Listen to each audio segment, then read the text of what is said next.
Welcome back. We're going to talk about why your fitness journey fails, or at least why some people fail when attempting their fitness journey. Now, we're also then going to reverse it into why do you succeed, of course, as well. And in the end, it's something that I see very common. It's this frustrating cycle of stop, go, stop, go, stop, go. I've had friends and certain clients and family members where I see that they're really gung-ho into getting into a workout routine. They go from nothing to diving into the deep end, drowning, getting out and saying, I can't swim, it's not worth it. You would never learn any skill by going from one extreme to the other right away. Even my one friend, he is a financial guy, and so I'm going to use this in terms of finances. It's not necessarily in finances that you learn how to save every single penny possible. Rather, the basic step is, hey, can you save $5-10 a day? Can you save $50 a month? Yeah, I can do that. Okay, cool. Let's start with that. And then from there, let's not just save, let's also now invest it. And then from there, can you also find another $5 to $10 to save? Then from there, can you find an extra $5 to $10 to $15 to $20 maybe that you can earn? And it's about scaling up. People have this underappreciation of the scale up of fitness, because if you learn how to scale up, you can also learn how to scale down. A lot of people have this excuse that they're too busy to start. You're right, you're too busy to start a 3-hour fitness routine. You're not too busy to start 5 to 10 minutes every day.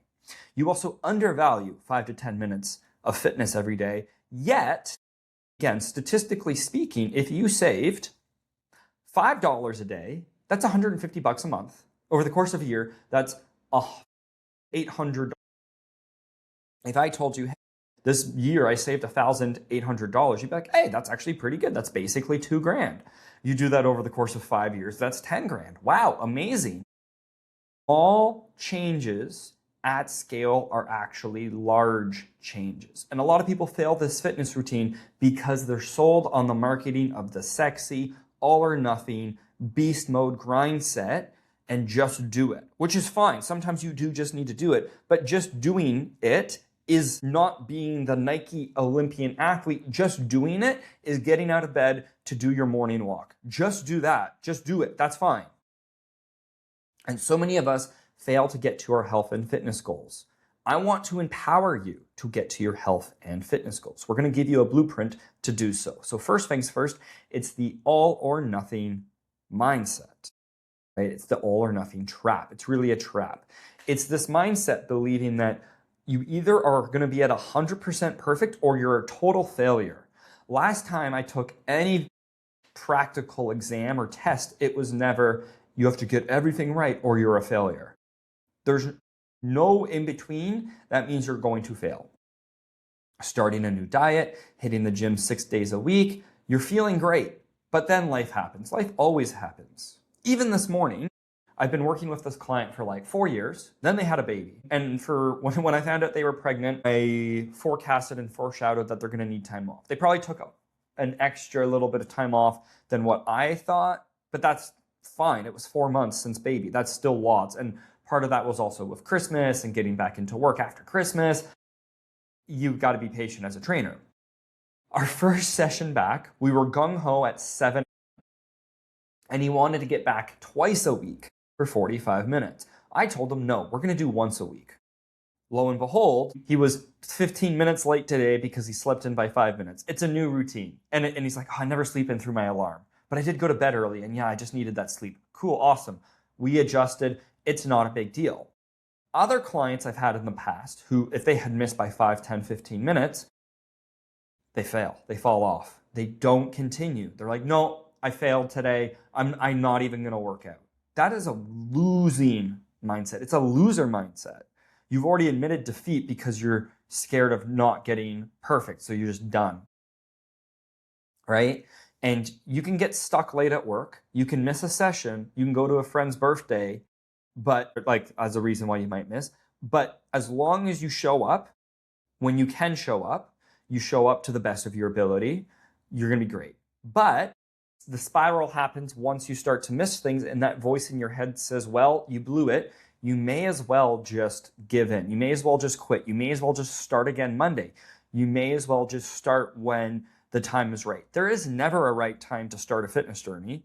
The right time is 20 years ago. The next best time is right now. So, a couple little, again, tale of two stories. Picture this person, their name's Alex. I'm just going to use that name. On a Monday, he's on fire, right? He's got his meal prepped with his chicken, broccoli, rice. He did his 5 a.m. workout. Tuesday's the same.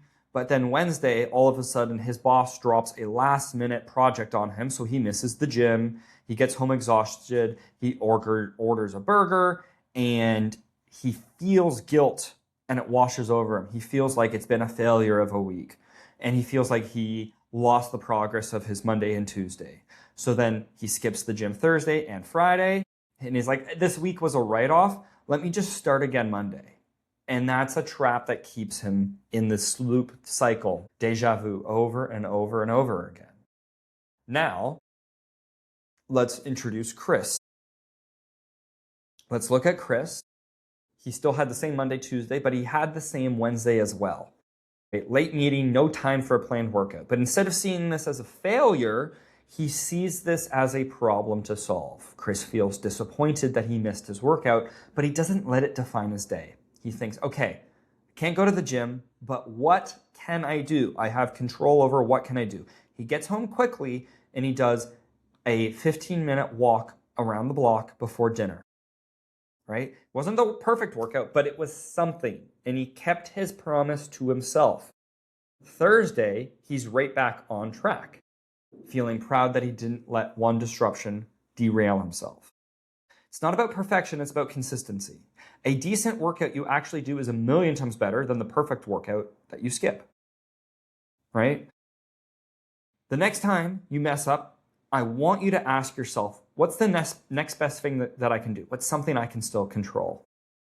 Not tomorrow, not next Monday, just right now, within the next little bit. Your goals are too unrealistic. So let's talk about goals. We all have big dreams. I want to lose 30 pounds before my vacation. I want six-pack abs by summertime. That's great ambition, but you're setting the bar high. It's a recipe for disappointment, and these goals often come from seeing someone else's highlight reel on Instagram, forgetting about the years and years of work they had to put into it. And is it really worth the trade-off? The real danger is when you don't see this massive result change right away, you don't think that the process is actually working, and you give up before there's a real chance for change to actually happen. Big goals aren't the enemy. The enemy is having a big goal without building the small daily habits that get you there.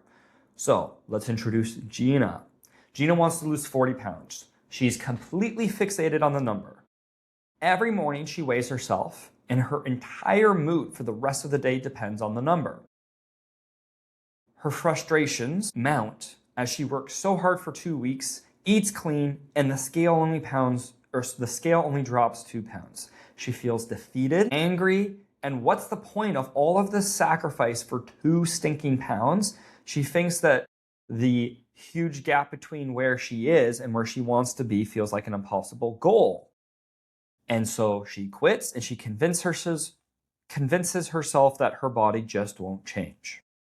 Then we're going to introduce Henry. Henry also wants to lose 40, but he's decided not to focus on the scale. Instead, he focuses on his habits. His goals are, I will walk during my lunch break 3 times this week. I will drink a glass of water before and after each meal. I will get to the gym twice a week.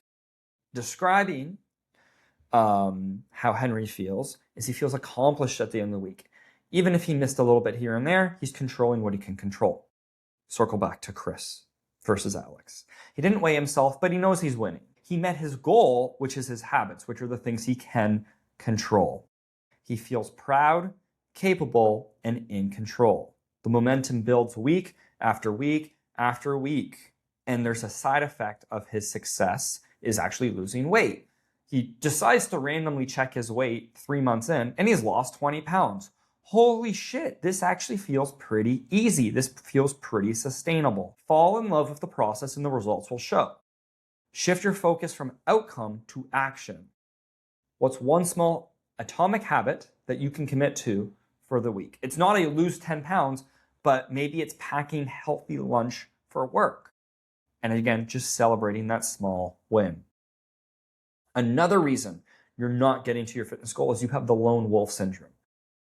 I can build a house by myself, said nobody ever. I can invest like a professional investor, said no one ever except for professional investors. I can get myself into shape pretty much unless you're an actual amateur bodybuilder, fitness background, you probably do need help, right? And I definitely come from a lone wolf background. I actually have a tattoo that kind of is a little bit like that. I'll show it here. It's the Viking symbol for wolf.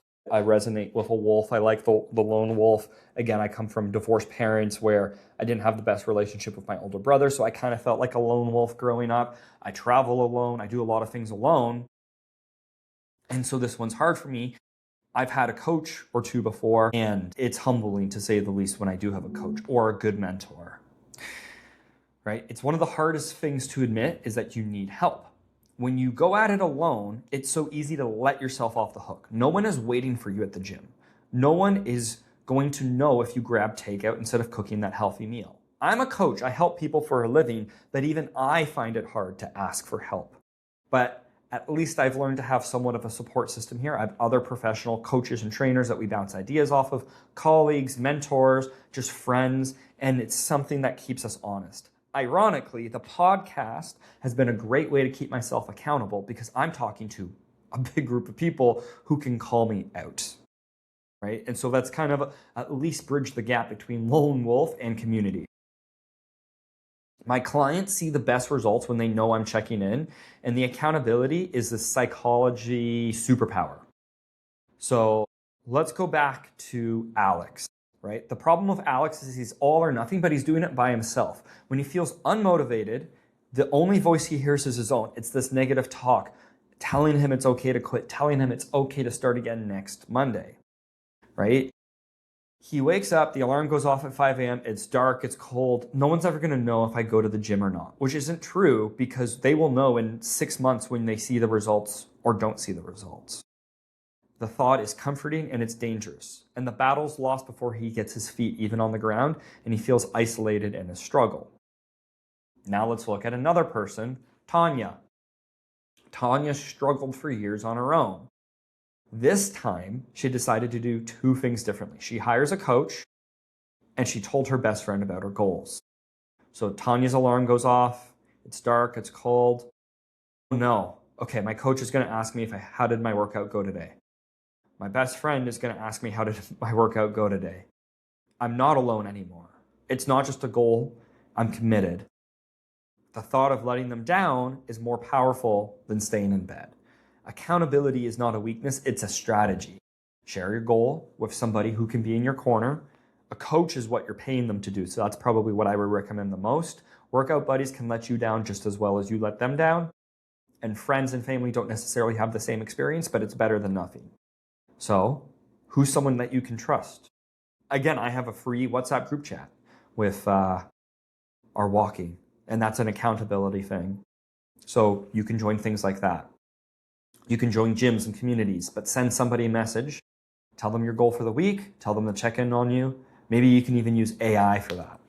So, let's bring this all together. All or nothing mindsets, unrealistic goals, and going at it alone are three of the main reasons why you're going to fail your fitness journey. The cool thing is you can just invert it. You can get rid of the all or nothing mindset with practice, finding good coach, good mentor. You can build realistic habits instead of unrealistic goals to get you to where you want to be. And you don't need to do it alone. Having a coach in your corner can provide all of that support that you need. So look back at your past attempts. Do you see these patterns? Today is the day you can do something different. The blueprint is here. It's not complicated. Start small, start simple, be patient, and be committed to the process. Thank you again for tuning in today. Hopefully you get something out of this podcast. If you found this episode very helpful, don't forget to subscribe, leave a 5-star review. Reach out to me on Instagram if you need this level of support. Again, I'm always happy to chat. THICCNIC1. That's my Instagram handle.